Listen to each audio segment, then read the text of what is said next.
Meghan Markle a passé son tour.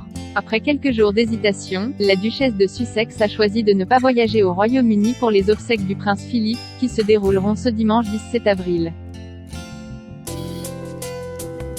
C'est donc seul que le prince Harry a posé ses valises à l'aéroport d'Heathrow à Londres ce dimanche 11 avril dans un climat particulièrement tendu, 2 jours après la disparition de son grand-père. Enceinte de son deuxième enfant, Meghan Markle n'a pris aucun risque, sur les recommandations de ses médecins.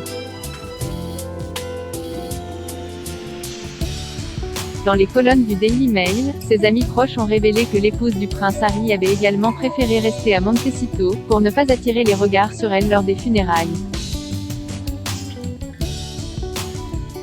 Elle ne voulait pas être le centre de l'attention, a déclaré une source proche au tabloïd britannique. Puis d'ajouter, Meghan a indiqué que sa priorité était de soutenir Harry.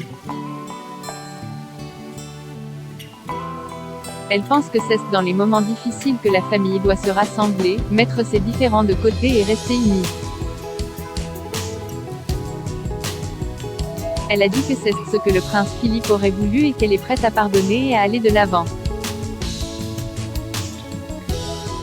Selon ses amis, la duchesse de Sussex considère que se rendre aux funérailles ne va pas changer sa relation avec la reine.